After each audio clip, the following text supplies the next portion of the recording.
30페이지 보실게요. 30페이지에서 하고 있는 얘기는 요겁니다. 이렇게 바쁜 보세 구역이다 라고 한다면 자 괄호 1번의 첫 번째 줄 보실게요. 반입일로부터 30일 이내에 수입신고를 하든 반송신고를 하든 해야 됩니다. 30일 이내에 수입신고 또는 반송신고. 반송이라는 거는 이렇게 생각하시면 돼요. 어떤 물품이 보세 구역에 두 개가 들어왔어요. A랑 B가. A한테 물어봅니다. 너는 어디 갈 거니? 그랬더니 뭐 서울에 어디 가겠대. 그럼 얘는 뭘 해야 돼요? 수입 신고를 해야겠죠.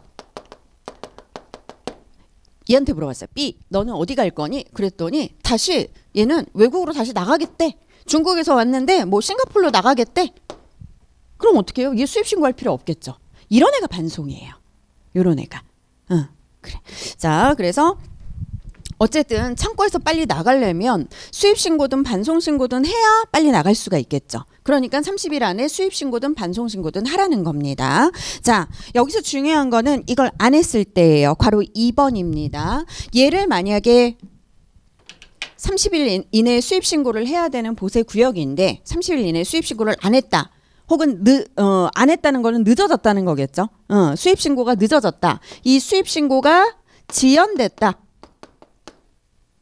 그러면 여기에 대해서는 가산세가 부과가 돼요. 이 가산세 금액이 겁나 중요해요. 가산세 금액 보실게요. 자, 일단 표를 보실 건데 이 표는 보셔야 됩니다. 제가 그림 그려서 설명드릴게요. 여기다 따로 그릴 거예요. 자, 이날 반입을 했고요. 30일 이내에 수입신고 또는 반송신고를 해야 돼. 반송신고를 이날이 반입일이고 요 안에 해야 되는데 지금 이 안에 안 한 거예요. 늦어졌어요. 그럼 얼만큼 늦어졌는지에 따라서 가산세 금액이 달라집니다. 나는 늦어졌지만 20일 안에는 했어. 나는 늦어졌지만 20일 안에는 못했고 50일 안에는 했어. 나는 늦어졌지만 50일 안에도 못했고 80일 안에는 했어. 80일. 나는 늦어졌어. 80일도 더 늦어졌어. 그래서 이렇게 4개의 구간으로 나누실 거예요. 자, 가산세 금액 보실게요. 금액은 몇 프로인지를 먼저 보셔야 됩니다. 얘는 1000분의 5. 이 말은 0.5%란 얘기겠죠. 얘는 1000분의 10. 두 번째 구간은 이거는 1%란 얘기예요. 얘는 1000분의 15. 1.5%란 얘기겠죠. 얘는 1000분의 20이에요. 2%란 얘기예요. 일단 숫자는 이렇게 돼요. 근데 여러분 가산세 금액 같이 이렇게 비율 같은 걸로 외우실 때는요. 이제 질문 하나 할게요. 만약에 내가 이때 두 번째 구간에 수입신고를 했어요. 늦게 했죠? 그래서 1%가 가산세인데 뭐의 1%야? 뭐의 1%? 뭐의 1%인지도 체크를 하셔야 됩니다. 기준은 물품의 과세 가격이 기준이 되는 거예요. 물품 과세 가격. 물품 가격이라고 생각하시면 돼요. 세금을 부과하는 기준이 되는 가격. 과세 가격. 그래서 내가 신고해야 되는 물품의 과세 가격이 수입해야 되는 물품의 과세 가격이 1억이다. 근데 수입 신고를 늦게 했다. 그럼 그 1억에 0.5%, 1%, 1.5%, 2%가 되는 겁니다. 아시겠죠? 그렇게 해서 그 표를 외우시고 더 중요한 거 다시 표 바로 윗줄 가실게요. 가산세액은 500만 원을 초과할 수 없다. 한도가 있어. 내가 만약에 수입 신고를 좀 늦게 하긴 했는데 내 물품이 겁나 비싼 거야. 한 100억짜리예요. 너무 비싸죠? 가산세가. 그치? 그렇기 때문에 요거는 가산세 한도가 있어요. 한도는 얼마다? 500만 원입니다.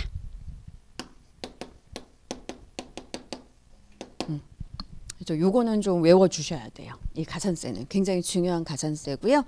요 날짜랑 같이 20일, 50일, 80일 그 외 80일도 지났다는 얘기겠죠. 이렇게 4개의 구간으로 나누셔서 0.5%, 1%, 1.5%, 2%. 근데 시험에는 1000분의 5, 1000분의 10, 1000분의 15, 1000분의 20 이렇게 나올 겁니다. 그리고 한도는 500만 원이라는 것까지 챙겨 놓으시면 돼요. 됐습니다. 자, 이렇게 가산세가 부과가 될 건데 역시 괄호 3번에 보시면 가산세가 부과되지 않은 면제 대상이 있죠. 1번, 2번, 4번은 아까 요 반출기간 연장되는 애랑 똑같아요. 정부 지자체가 직접 수입하는 거 여기에 또 기증되는 거 4번 외교관 물품. 그렇죠? 그 다음에 3번 수출용 원재료라든가 환적화물은 잠깐 우리나라에 와가지고 배만 갈아타는 애예요. 그러니까 사람이라고 치면 환승이라고 보시면 됩니다. 그 다음에 여행자 휴대품 이런 거는 뭐 환적화물이나 여행자 휴대품 같은 경우에는 굳이 이거 늦었다고 해서 가산세를 부과하진 않습니다. 자, 이렇게 보시면 돼요. 자, 괄호 5번 한번 볼게요. 이 장치 기간을 계산할 때는요. 이 물품이 한 군데에만 있는 경우가 있어요. 보세구역 한 군데. 그러면 거기에 반입되고 나서 반출될 때까지가 장치 기간이라고 보시면 되는데 만약에 A라는 보세 창고에 있다가 B라는 옆 동네에 있는 보세 창고로 옮겨가는 경우가 있어. 바로 옆에 있는. 그렇게 옮겨가게 되면 옮겨갔을 때 다시 계산을 할까요? 1일 또 1일자가 되는 거야? 아니라는 얘기지. 그래서 옮긴다 하더라도 종전 보세구역 장치기간까지 다 합산해서 장치기간을 계산을 하게 된다라는 규정입니다. 이렇게 보시면 돼요.